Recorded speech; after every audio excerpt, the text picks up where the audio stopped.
Welcome back to Newsday. The Executive Secretary of the Universal Basic Education Commission, Dr. Hamid Boboyi, has said Nigeria is experiencing a severe learning crisis that requires immediate action to address.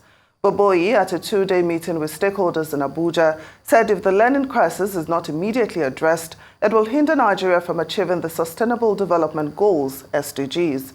Now, joining us to discuss the learning crisis in Nigerian educational institutions, how to address the situation, and the need to provide a safe learning environment in the country is Dr. Akin-Olusoji Akinyele, who currently oversees operational, technical, and strategic partnerships with the government to build globally competitive public schools and deliver transformational learning outcomes in basic education to over 1 million children across 6 states in Nigeria.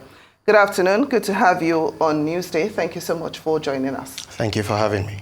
Now, UBEC says Nigeria is experiencing a severe learning crisis, that requires immediate action to address. How serious is this situation and how can we address it? Well, thank you again. I mean, the statistics are out there in terms of, first you talk about the out-of-school children, about 20 million of them out of school, about 10.2 in the primary school level that are out of school. There's also the learning poverty indices that says that by age 10, about 90% of sub-Saharan African children are not able to read a simple sentence, and then perhaps another 70% that are actually in school but are not accessing quality education. But I think the good news, and which is where we turn to in terms of what we do, is that there are examples and models of quality education that are succeeding right here in our country, in Nigeria. And that's what New Globe, which is the organization I work for, does in terms of supporting visionary governments. In this case, we are currently supporting the government of Edo State, where you hear about the Edo Best program. We're supporting the government of Lagos State in its public primary schools. You hear of the Eco Excel program. In Kwara State, you hear of the Kwara Learn program, and Bayelsa State, the Bayelsa Prime program. These programs essentially are implementing a methodology that ensures that transformational learning outcomes can be achieved by the children in terms of both the national curriculum and also foundational literacy and numeracy that is required for them to, when they come out of school, to at least be globally competitive at the level of learning where they are. Well, definitely. We're having a lot of interventions, by government and other development partners, like your organization. But, to further worsen this learning crisis, Nigeria is also ranked among the 3 countries that account for the largest number of out-of-school children in the world. How do we change this narrative, especially in areas, where Western education is forbidden or regarded as a sin? I think for the narrative to change, it's important to explore more partnerships, more collaborations. As the saying goes, if you want to go fast, go alone. But if you really want to go far, then you have to go, with others and go together.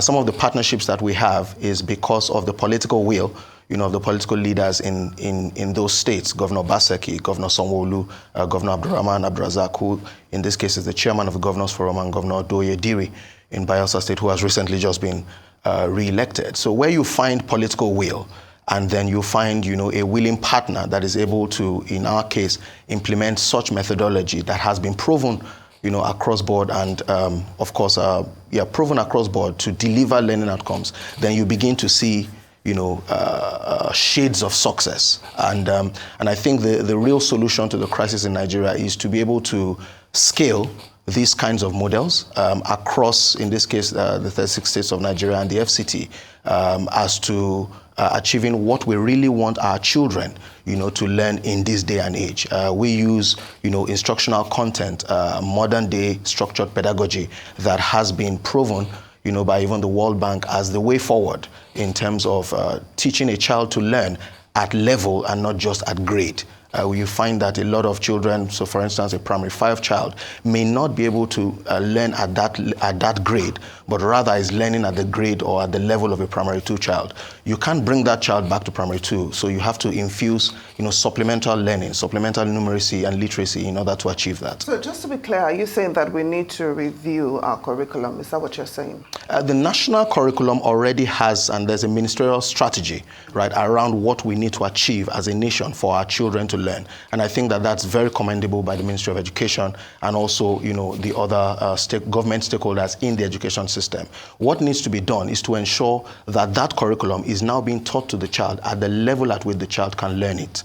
And that's where sometimes you need to infuse it, like I said, with foundational literacy, supplemental learning skills to ensure that even, when this child is at a particular grade but may not be able to achieve, that level of learning, you are already shoring up, the child's learning skills and thereby achieving those learning outcomes. So really the environment has been created. This policy is clear. The national curriculum is robust enough, right? But in addition to that, there are what you could call globally competitive, learning outcomes that need to be achieved for that child in addition to the curriculum for the child to be able to succeed in the world. What about the teachers as well? Do we need to look at the quality of teachers that we have? Oh, definitely. What we've done, and in the examples of the states that we've supported, is that part of the intervention is also to intervene at the teacher level, largely because you find that before now, there have been high cases of teacher absenteeism, but with the benefit of digitizing, and implementing technology and using a robust technological platform that has both monitoring and evaluation capabilities, you are able to then see, if this teacher is in class, if this teacher is teaching, and what level of completion the teacher is giving, to the child in terms of what should be taught. There's also teacher coaching and mentoring that goes on right across the states, and induction trainings that actually help the teacher to learn modern day classroom management, methods that will chair the child to learning, creating a positive environment for learning, as opposed to the fear, under which we learned when we were much younger. Definitely. Now, according to UNICEF, only 7% of Nigerian youths have ICT skills needed for working and living in a digital economy. Now, of course, this is really low, very poor. So I'm wondering, how do we close the ICT gap? Even starting from the basic level, is it possible? Oh, yes, definitely. And, this is the point where, against popular opinion, you need to commend the government in some of the interventions that are going on. For instance, in the Ministry of Innovation Technology, you see a lot of ICT policies that are coming out targeting the Nigerian youth bulge. Even with UBEC, you see a lot of smart schools being built as initial, pilot samples of what can be, and then scaling that across the country. So a lot of interventions are being done from the government side. What needs to happen now is for that to scale, right? And by so doing, children then get access to this level of quality policies and quality interventions for ICT development. So what about the implementation of the national language policy? Will that go a long way in helping us to resolve this learning crisis? As a policy, it is very instrumental, to what we want to achieve as a nation.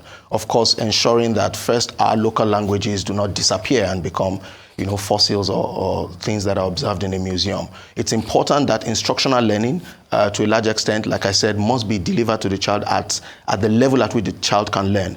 If that instructional learning, therefore, requires, some level of the local language, then that is useful. But it's also important to know that the global language of instructional learning, remains English. And so I believe that there will be, if you like, the practice of that policy itself, right, will ensure that that is not lost on the child as well. So now, based on your experience in Lagos, Edo, Kwara State, the states where you have worked with, what would you say are the critical issues, that Nigeria is currently facing in the education sector? And what advice would you give to other state governors, on tackling this crisis? I think the main issue really is, the word or phrase being used is learning poverty, in the sense that there are children that are not accessing quality education. But then there are children in school that are also not getting quality education in terms of what they're learning in the school.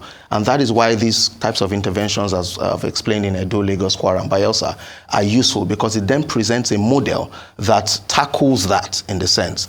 You find that, in the model that we implement, which has actually been studied by a Nobel laureate, Professor Michael Kramer, it has produced the largest gains ever measured in terms of educational learning, right, so far. And what that does is that in just 2 years of implementing the program, children are gaining instructional content that is almost double that amount, largely because the teacher is now in class, right? The digitized content, both the national curriculum and the supplemental learning, is now there to be able to teach the child. And you find instances where parents from even private schools are now moving their children back to public schools just because of the success rate of these interventions. Yes, indeed. Well, okay, I'm not going to doubt what you have just said, but you keep talking about this model that you're using. Probably would you like to maybe expatiate a little bit, tell us more about this model that you've been using? Oh, well, yes, like I explained, it's an infusion of the national curriculum, because still there is a national curriculum for education in Nigeria that is being implemented across the country. So we, in supporting the state government, we are working through their ministries of education, working through their state universal basic education boards, right, in order to, like I said, shore up the learning skills, the literacy and numeracy of these children at the level at which they should be learning, while they still go on with the grade curriculum that they need to learn. And what you achieve there is that then you see those transformational learning outcomes, where 2 times the rate of numeracy or literacy that they were achieving compared to traditional schools, primary schools, are now being achieved in these new Globe-supported primary schools. And that's the message, that we've taken, for instance, to the Nigerian Governors Forum, where we have signed an MOU in explaining, these models and showing them successful examples, if you like, from their brother governors, Governor Obaseki, Governor Sanwo-Olu, Governor Diri, and Governor Abdulrazak, who is the chairman himself, and, seeking their support to also implement this in their own states. And we're seeing a lot of strides in that.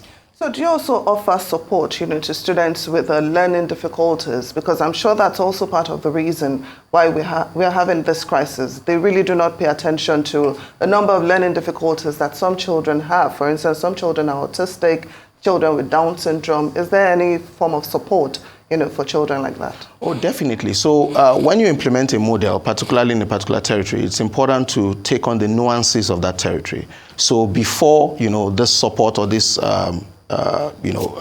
collaboration is done, there's always first, an assessment that is done, either a census or an academic field survey that actually lays out the land and the problem of education in that state. It is on the basis of that, that interventions are being done. So if the problem of education in a state, expansive, is a situation where, you have children, with significant learning difficulties, then the intervention is made in order to capture that demographic as well. So just before I let you go, I would like us to talk about the security aspect. In recent times, we've had schools being attacked, we've had children kidnapped, so definitely something has to be done if we want to solve this learning crisis. So what do you think can be done? How can we make our school environment safer, for children?